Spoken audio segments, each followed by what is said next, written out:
आप सभी का स्वागत है। आज हमारी टीम आई है श्रीनगर के महादेव कमलेश्वर मंदिर में। आइए यहाँ के पंडित जी से जानते हैं यहाँ की मान्यता। ब्रेकिंग हाई वोल्टेज न्यूज में पंडित जी आपका बहुत बहुत स्वागत।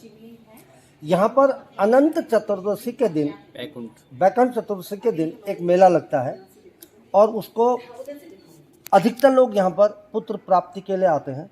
उसके बारे में थोड़ा आप विस्तार से बताइएगा। मैं पहले यहाँ पर भगवान कमलेश्वर की शुरू से जो कथा है बताऊंगा कि सतयुग से और कलयुग तक की जो कथाएं हैं भगवान कमलेश्वर की वो बताता हूँ।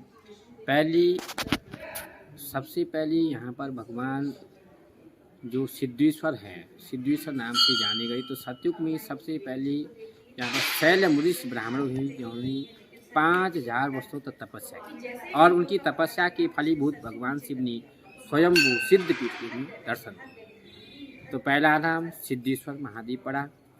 एक बार दैत्यों और देवताओं में दैत्यासुर संग्राम युद्ध हो गया तो सभी दैत्यासुर है बलशाली होगी ब्रह्मा जी से वरदान लेके और तीनों लोकों में उन्होंने आक्रमण कर दिया।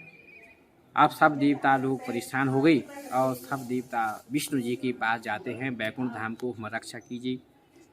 विष्णु जी ने भी कहा भी कि देवाधिदेव भी इस दैत्यों से जो है बचाने के लिए हमें देवाधिदेव महादेव भी बचा सकते हैं, इसलिए हमें कहीं भगवान शंकर की पूजा करनी चाहिए। तो उन्होंने अपनी माया दृष्टि से देखा ऐसा सिद्ध पीठ स्थान कहाँ होगा जहाँ हमें असुरों से लड़ने के लिए शक्ति प्रदान हो। तो उन्होंने ये स्थान नजर आया और सब देवताओं को लेकर वो यहाँ पर आए और वो भगवान शंकर की पूजा करने लगी। सहस्त्र कमल पुष्पों से सहस्र नाम भगवान शंकर ही हुए 1000 नामों से एक ही पुष्प अर्पण करने लगी। 999 चढ़ा चुके थे, एक पुष्प छुपा लिया शिव जी ने कि वास्तव में विष्णु जी सच्चे मन से पूजा कर रहे या नहीं। तो विष्णु जी ने जैसा देखा कि एक पुष्प कम हो गया है तो उन्होंने अपनी कमल नेत्र रूपी उन्होंने कहा, संसार नेत्र को कमल नयन कहते हैं, उसी चढ़ाने का संकल्प लिया जैसे हम हाथ में संकल्प लेते हैं।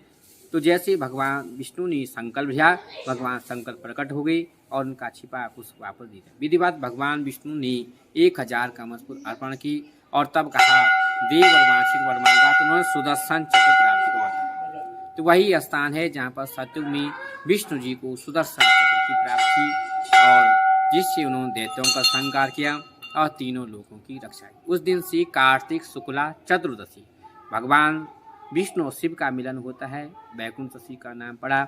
और उसी दिन यहाँ पर शंकर भगवान ने कहा कि मैं आज तुम्हें सुदर्शन चक्र दे रहा हूँ और कलयुग में कोई निसंतान दंपति या किसी भी कामना से कोई आएगा तो उसकी मैं हर कामना पूर्ण करूंगा। तब से ये प्रथा चली आ रही है और प्रत्येक साल यहाँ पर बैकुंठ चतुर्थी का विशेष पर्व होता है और निसंतान दंपति आते हैं और उनकी हर प्रकार से कामना भगवान शंकर पूर्ण।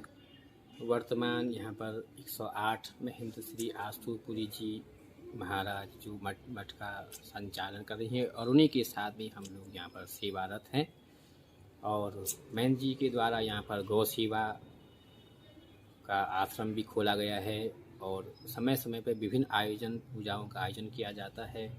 और जब से महाराज यहाँ पर बनी हैं सबसे मंदिर का काफ़ी विस्तार और निर्माण हुआ है और उन्हीं के साथ में हम लोग भी सेवारत